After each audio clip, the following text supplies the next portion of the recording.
እሺ እሺ እሺ ይቻላል እንዴ እንደዚህ ሁለተኛ ላይ ያለችውን አይታ አንተ በአካል ደግሞ ያቺኛዋ ስትመጣ አስበዋል።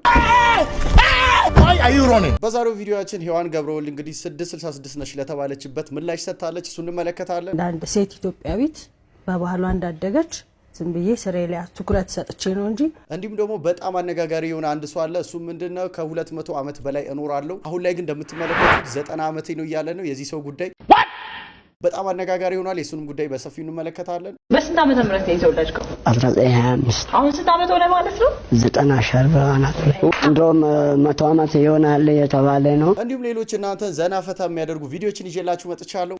የመጀመሪያውን ስሞከር እኔ እንጃ አላስታውስም እድሜን፣ ግን በጣም ልጅ መሆኔን ማቀው በሙከሬ ነው ማቀው። ኦኬ ምንድን ያደርጋሉ ታዲያ ትክክል ላይ ለኛማ እንደውም እድሜያችን ጨርሰን ጡረታ ያልወጣን ሰዎች ኢንጆይ እንድናረግበት ነው።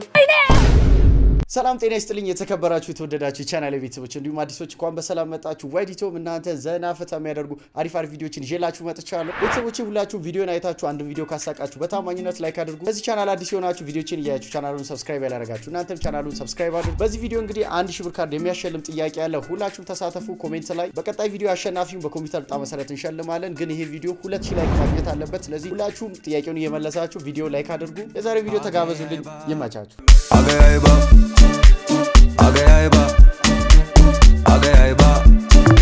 Aiba Zico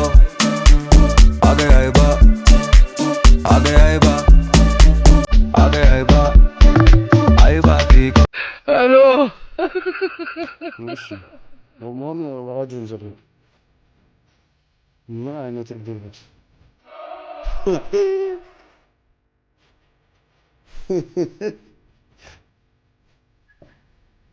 ጫዋን ተቀዳይና በዛው ቀረች አይነት ነገር ሆነ እኮ አንቺ አምሮሽን ቶሎ ታይ ቶሎ ማዘረኑ ያቸው ጥሩምባውን በምን እንደሚነፉት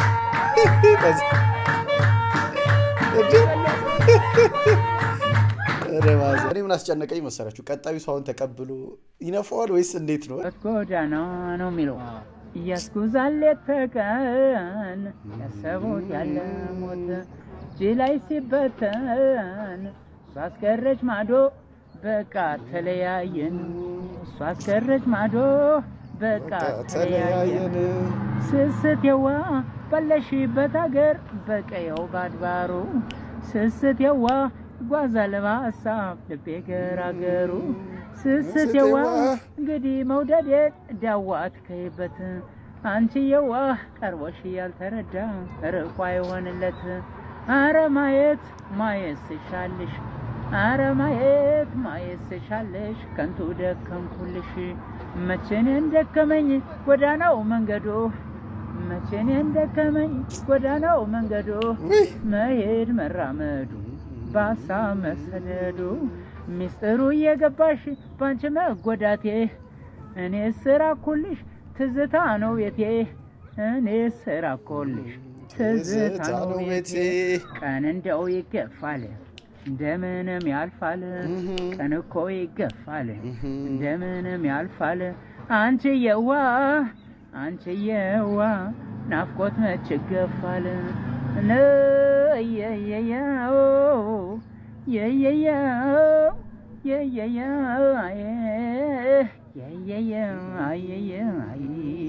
ዘሩነት ልቤን ይነኩት። እስቲ አንድ ጥያቄ ልጠይቃችሁ። የማን ዘፈን ትክክለኛውን ዘፈን ለሚያውቅ ሰው የ1000 ብር ካርድ ሸልማለሁ። ኮሜንት ላይ ትክክለኛውን የዘፋኝ ስምና የዘፈኑን ርዕስ ለሚያስቀምጥ ሰው 1000 ብር ሽልማት ቀጣይ ቪዲዮ ላይ በጣውጥተን እንሸልማለን። የመጽሐፍ ቅዱስ ስም ያላችሁ ወንዶች ግን ምንድነው ችግራችሁ?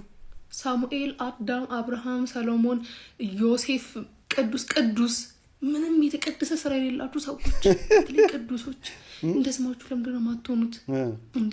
ሁሉ ነገር ሰው እንዴት ነው ባይብሊካል ባይብሊክ የሚባል ነገር አልፈጠረባችሁ ብላችሁ ላይ እንደሰማችሁ ሁሉ ነገራችሁ ሰይጣኒክ አረብ ኢየሱስ ወገውት አረ እንደሰማችሁ ነው። ቤተሰብ እኮ ስም ሲያወጣ ያው ልጆቻቸው እንዲሆን ብሎ የሚመኘው ነው አይደል? አንዳንዴ ደግሞ ስምና ስራ ተገላቢጦሽ ይሆናል። ስምን መላክ ያወጣዋል የሚባለው ነገር ለአንዳንድ ሰዎች አይሰራም። በዳይኖሰር ጠምዳር ሳውን በስተርጅና ፍቅር ምናምን ትላለህ እንዴ? አንተ በምስኪና በርስ ቃንዴ ለምሽ ማርያም ለስኩርፋን ምን አረኩ? ቆይሽ ምን አረኩ? ምን ማታረግሽ? ማችን ጫፍ እንዳነካት አኗሮ ራሱ እንደ አታያት። ምን ችግር አለው? ቆይ እኔ ምን አደረኩ? አንተ ሁሉ ቀን ለምንድን ነው የምታሰቃያት? እኔ ምን አደረኩ? እሷ ምን አደረገች? አንተ ምንድን ነው የሚያስቅ? ደረስ እዚህ እድሜ ስለ ሴት ስለ እናቱ ስለ እህቱ አይደለም እኮ ስለ ቺክ ነው። እኛውን ሲያድጉ ምንድን ነው የሚሆኑት? በዚህ እድሜያቸው እንደዚህ ሆኑ ሲያድጉ እሺ ምንድን ነው የሚሆኑት? አይ እንዴት ነሽ? አንቺ ሊና ከኛ ጋር ጣላሽ ብለሽ አንቺ ከኛ ጋር መጣት አለብሽ እንዴ? ማለት አንቺ መስዋዕት እንግላ ማሰብ እኮ የለብሽም። ተሳደብ ነው የመጣው። ሲጀመር ሊና ተብለም ሊያነጋግር የሚችል ጉዳይ አይደለም። ይኸውልሽ ማርታ ሊናን በጣም ነው የምወዳት። የተዋወቅ ነው በአጋጣሚ ቢሆን እየቆየ ወሰድክ ነው ወደድኩት። አፍቅረሽ ብታይ ከሆነ በእውነት ሆነሽ አስብ። ይኸውልሽ ስለኔ ልትሰማሽ የምችል አንድ ሴት አንቺ ብቻ ነሽ። እባክሽ በመጀመሪያ ደረጃ ልነግርህ የምችለው ነገር ቢኖር ህሊና እንደማታፈቅር ብቻ ነው። አንቺ በምን አወቅሽ? እንዴት አላውቅ? ጓደኛዬ እኮ ናት። ስሚ ከሷ ጋር መገናኘት ትችላለህ? አትችልም። አንቺ መስራሽ ነው። አትጮህብኝ ደግሞ እሺ። በቤቴ መተን ጮህብኝ ትፈልጋለህ እንዴ? ይኸውልሽ ማለት ህሊና ተናዳብኝ እንጂ ጠልተኛ አይመስለኝም። ፍቅር የእውነተኛ መሆኑን ብታውቅ መጨከን አይመስለኝም። ፕሊስ እርጅን በእናትሽ። አንተ ፖሊና በጣም እኮ ነው የማትመጥነው። ትንሽ ስታስብ ራሱ አይከብድም? አንቺ መስሎሽ እንደምትናገሪ? እንዴት አልናገርም? አንቺ ዝም በይ። ኧረ በእናትህ ደግሞ ሁለታችሁ የምትሰሩት ስራ ማናቅ መስራችሁ ታዲያ በጣም ነበር የሚያጽናናት። እውነቴን ነው። ደግሞ አንተኛ ህሊና ፍቅረኛ ብትሆን ምን አይነት የፍቅር ጊዜ እንደምታሳልፍ በቅያዝ መልክም ቢሆን አይተዋል። ስለዚህ በጣም እድለኛ ነህ። አንተ ለምን አትመክረውም? እንዲቆርጥልን ነገር እውነቴን አስባት። ህሊናን ያናክል በድጋት ራሱ እንዳጨረስከኝ ይመስል በጣም አሳፍረሽ አንተ ይሁን እሺ። ይኸውልሽ ለነገሩ ትንሽ ፍቅር እንኳን ቢገባሽ ኖሮ እንደዚህ አታውሪም ነበር። እሺ አንተ ይገባሽ።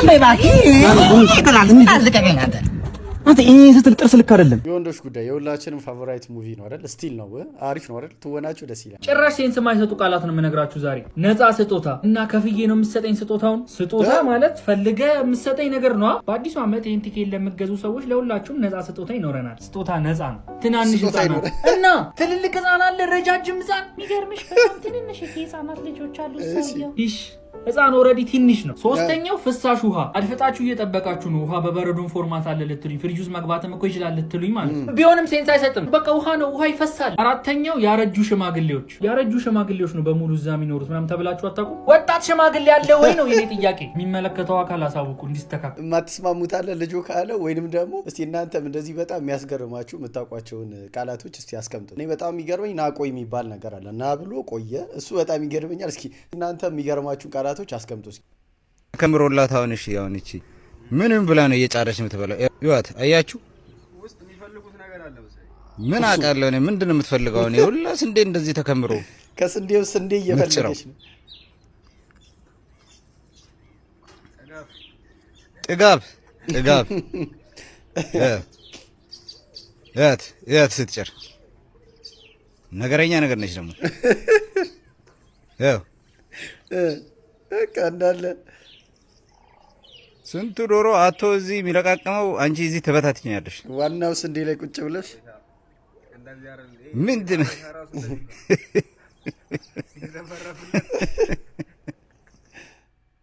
የሆነ አባባል አለ አይደል? ዶሮ ላትበላ መጫሩን አመለው። እኔ እንጃ ትክክል ከሆነም ላልሆንም ይችላል። ትክክል ግን የሆንኩ አይመስለኝም። ሸቃ ኔቸራቸው ነው። ከዚህ ቪዲዮ ምን እንማራለን? ሰርቶ መብላትን ከዶሮዋ መማር አለብን። ጭራ ነው የምትበላው። ያው ሰርቶ መብላት። ማር አለ፣ ትኩስ ማር፣ ዛሬ ተቆረጠ ትኩስ ማር። ማር ማማዬ፣ ትኩስ ማር ዛሬ ተቆረጠ። አይ እናንተ ትኩስ ትላላችሁ፣ ሁሌ የተበላሸ። እመኝኝ ማማዬ፣ ማስረጃው ሁሉ አለኝ። ትኩስ ማር ነው ዛሬ የተቆረጠ መሆኑን ማወቅ እችላለሁ? አዎ። እንደምን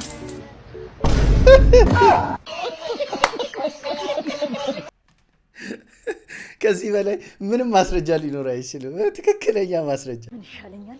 ምንም እኮ ጊዜው ራሱ እኮ መጥራት አንተ ገላይ ነበር እኮ። በጣም ሶሪ አም ሪሊ ሶሪ። ለራሴን እዛ ሰልፍ 3 እጥፍ ሆኖብኛል። ይገበትረኛል። ፋዘር እኮ ፈጠን ብለህ ፓሪስ ና ብለኝ ወደዛ እየሄድኩ ስለሆነሽ። ፓሪስ ፈረንሳይ ፓሪስ ያ ፍራንስ ፓሪስ ያ ላሙዲ ልጅ ነኝ። ያላሙዲ አማማት አሁን ያማታል፣ በደንብ ያማታል፣ እርግጠኛ ነኝ። ያላሙዲ አይኔንም እኮ አልቻልኩ። እጄ ዞሯል። አላሙዲ አይዞሽ።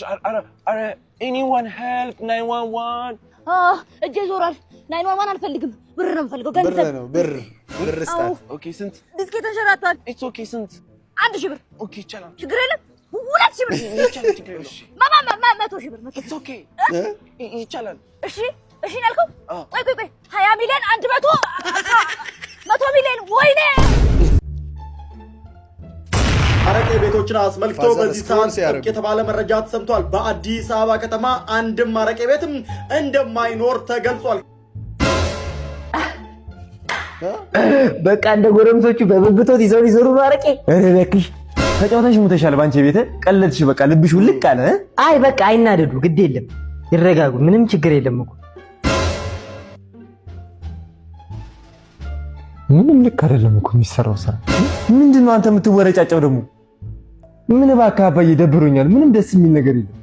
እኔ እዚህ ጋር ደስ ብሎኛል ስታይ፣ ይኸውልህ አንጀቴ እንደዚህ ኩምሽሽ ብሏል። እሺ በአሁን ሰዓት ነው አረቄ ቤት ሙሉ ተዘጋ አይደል? እንዴ አንተ አልሰማህም እንዴ?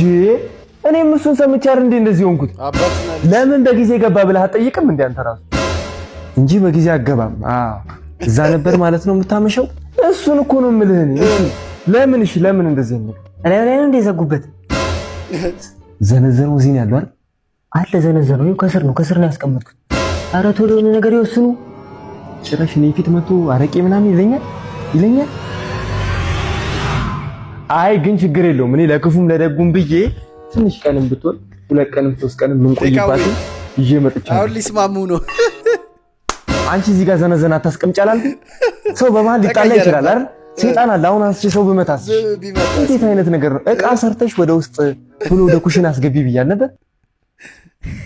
በስንት ዓመተ ምህረት ነው የተወለድከው? 1925 አሁን ስንት ዓመት ሆነ ማለት ነው? 90 ሻርባ አናት ላይ እንደውም 100 ዓመት ይሆናል የተባለ ነው። አንተ ቆጠሮውን እንደውም ቀንሳለ የተባልኩ ነውና አገባው ወለድክ? አላገባውም። እንደ እግዚአብሔር ፍቃድ ማግባት አይቀርም። ከዚህ በኋላ በስንት ዓመት ከዚህ በኋላ 112 ዓመት ይቀራል። ታውቀዋለህ? እግዚአብሔር ቀድሞ ሰጥቶኛል። በዚህ ዓመት ነው እስከ አድርጋለሁ አታደርግ ተቆጥሮ የሚያልቅ ዕድሜ እሰጣለሁ ብሎ 1962 ዓመተ ምህረት ነው ወባ አሞኝ። ስለዚህ ስንት ዓመት ነው የምትኖረው? አጠቃላይ 202 አጠቃላይ 202 እድሜ ትኖራለህ ምድር ላይ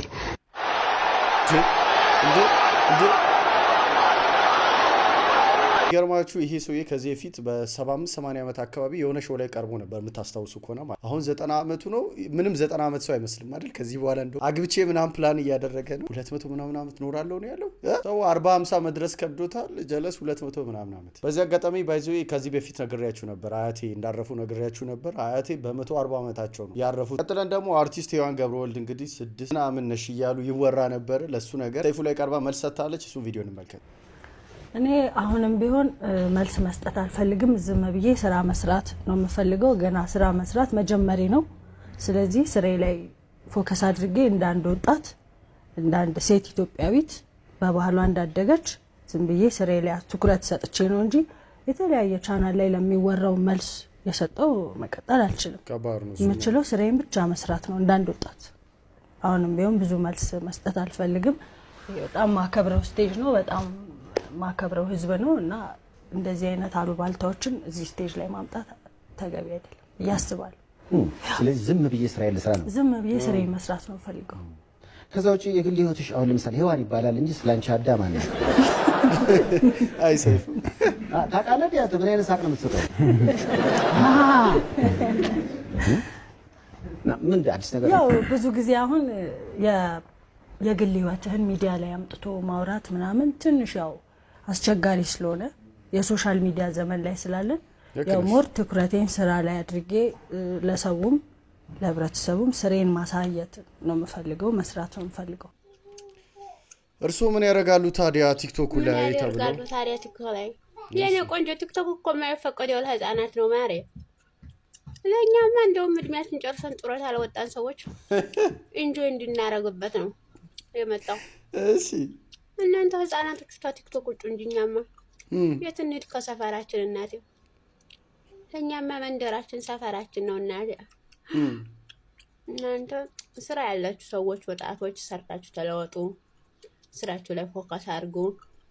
ህፃናቶች ደግሞ እንደ እድሜያችሁ ነው ደጉ ማለት ነው። ቲክቶክ ላይ አትምጡ፣ ተፋጥናችሁ ውጡ ከቲክቶክ። እኛ ወዴት እንሄድላችሁ እናቴ? የትም አንሄድም እናንተ ለቃችሁ ውጡ እያሉ ነው ማዘር። እሺ ማለት ቲክቶክ የጡረተኞች ይሁን ችግር የለውም እኮ ማስቲካውን ምን ነው እኛንም አላመጡ እኮ አንድ ላይ የመጀመሪያውን ስሞክር እኔ እንጃ አላስታውስም እድሜን፣ ግን በጣም ልጅ መሆኔን ማቀው በሙከሬ ነው ማቀው። ኦኬ ምንድን ነበር ሙከራ? ማለት አምኖ የሚያስቅ አይደለም እውነት ለመናገር ግን ያው ኦኬ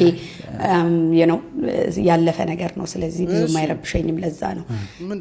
የሆነ ስቶኪንግ ነበረኝ ሰማያዊ ስቶኪንግ እና በጣም ላይ ህፃን ሆኜ ነው ማውራት። ስቶኪንግ ማለት ታይት ማለት ነው? አዎ ከቀሚስ ከዩኒፎርም ሰድ ምናምን የሚደረገው ማለት ነው። እና በጣም ልጅ ነኝ ግን በቃ በስቶኪንግ ይታገል ነበረ። አላቅማ ላይ ከውስጥ ላለመሞት የሚጥር ማንነት እንዳለ አላቅም። ገባክ ላይ እንዲህ ሳረጋው በቃ ጸጥ ምን ነገር ነበር የሚመስለኝ። እንደሱ ሞክሬያለሁኝ። ከዛም አልፎ አይ ቲንክ ዝም ብሎ ቤት ውስጥ ያሉ ላይክ መድኃኒቶች ምናምን እንደዚህ አይነት ነገር ላይክ አክቹሊ ልጅ ሆኜ ከሆነ እንትን ነው ሽሮፕ ነው የሞከርኩት የነበረው ምናምን። ግን በቃ የመኖር ፍላጎት አልነበረኝም ባጭሩ። በቃ እንጃ ኢንትረስት አያደርገኝም ምንም ነገር ትርጉም አይሰጠኝም። በጣም ልጅ ሆኜም ነው ማወራለ ላይክ እኔ እንጃ ምንድነው what's the purpose of living ለምን የመጣሁት ላይክ አይ ዶንት ኖ ባይዘው ማለት ነው። እውነቷ ነው። አንድ ሰው ለምን እንደሚኖር ይሄ የመኖር አላማው ምን እንደሆነ ግራ ከገባው ላይክ ምንም ነገር የማይጠመው ከሆነ ለምንድነው መኖረው ምናምን የሚል ከሆነ ጨረሻው ጥሩ አይሆንም። ማለት አንድ ሰው የሚኖርበት ፐርፐዝ ያስፈልጋል። ለምን እንደሚኖር ለምን እንደተፈጠረ ምናምን ማወቅ አለበትና እንደዚህ ራሳቸው ላይ እንደዚህ ነገር የሚያደርጉ ሰዎች የሆነ ቀን ላይ የሆነ ነገር ሆኖ ስናይ በአንድ ቀን የወሰኑት ነገር አይደለም። ረጅም ጊዜ እያሰቡት ሆነሽ ነገር እየተለማመዱ አንድ እያሉ እየሞከሩ ሁለት እያሉ ሶስት እያሉ ነው ያንን ውሳኔ የሚያደርጉት ማለት ነው። የረጅም ጊዜ ለመምር ነው ነገሩ ማለት። ስለዚህ ስፔሻሊ ወላጆች ልጆች እያሉ ህፃናትን በደንብ ከልጅነታቸው ጀምሮ ቼክ ማድረግ ያስፈልጋልና ደርሰው የሆነ ጊዜ የሚያደርጉት ነገር አይደለም። ሲለዩም ስለሚጎዳን ቀድመን ጠንቅቀን ማወቅ መቻል አለ። ሞኝ ሰው ከሰው ሲጣላ በሩን ጥልቅ ያደርጋል፣ ከዛን ይቆልፈዋል፣ እስከ መጨረሻው ቁልፉን ቆልፎ ይጥለዋል እና እስከ መጨረሻው እንዳይከፈት አድርጎ ነው የሚሄደው። ብልጥ ሰው ግን ከሰው ሲጣላ እንደዚህ ገርበብ አድርጎት ጥሎ ይሄዳል። ለምን መሰላችሁ? ያ ሰው የሆነ ቀን ሊያስፈልጋቸዋል። ያኔ ገርበብ ባደረጋችኋት ቀስ ብላችሁ ተመልሳችሁ ታገኙታላችሁ። ሞኝ አትሁኑ፣ ብልጡ ነው።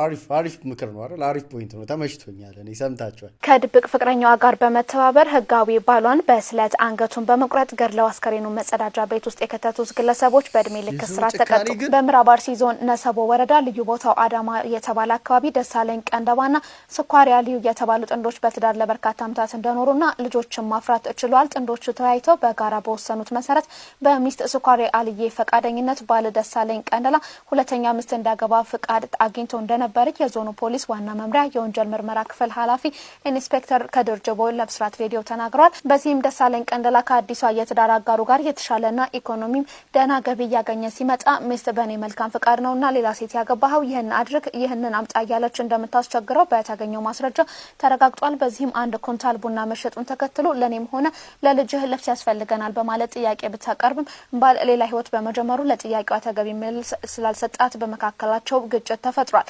የበንዲ እንዳለ ሚስት ከተሰወረ አንድ ግለሰብ ጋር የፍቅር ግንኙነት መጀመሯን የሚናገሩ ዋና ኢንስፔክተር ከድር ጅቦ ወደ ተከሳሹ ሱካሪ አልዩ ህይወት የገባው ሰው ግን የተለያዩ ምክሮችን በመለገስ ወደ ሌላ አቅጣጫ እንዳታመራ ማድረጉን ገልጿል። ይህ ግለሰብ ህጋዊ መንገድ ትዳራቸው ከባለቤቷ ጋር አለመፍረሱን አስታኮ ባሏን ብታስወግድ እሷ የንብረት ተካፋይ እንደምትሆን በማሳመን ድርጊቱን ለመፈጸም አመቺ ጊዜ ሲጠባበቁ ነበር። በዚህም ጥር 21 ቀን 2017 ዓ.ም ሁለተኛ ሚስቱ ባጋጠመው በሌለችበት አቅደው ተዘጋጅተው ለሊት 10 ሰዓት ላይ ሱካሪ አልዩና ለጊዜ የተሰወረው ግብረ አበሯ ጋር በመሆን በእንቅልፍ ላይ ያለው ደሳለኝን በስለት ቢላዋ አንገቱን በመቁረጥ ደሙን በጥንቃቄ ቤት ውስጥ እንዳይፈስ በማድረግ አስከሬኑን ሽንት ቤት ውስጥ እንደከተቱት ተረጋግጧል። ዓመተ በኋላው ችሎት ተከሳሽ ሱካሪ አልዩና ለጊዜው ያልተያዘው ተባባሪዋ ሰውን ለመግደል አስበው አቅደውና ተዘጋጅተው በስለት ቢላ በጭካኔ በተሞላበት መንገድ ሰው መግደላቸው እጅግ ጨካኝ ነውረኛና አደገኛ መሆናቸውን በማረጋገጡ በእድሜ ልክ እስራት እንዲቀጡ መወሰኑን የምህረት ታደሰ መረጃ ያመላክታል። በጣም ከባድ ነው። አያችሁ አይደል? አንድ ለአንድ የሚባለው ለዚህ ነው። ይሄ ሁሉ ነገር የመጣው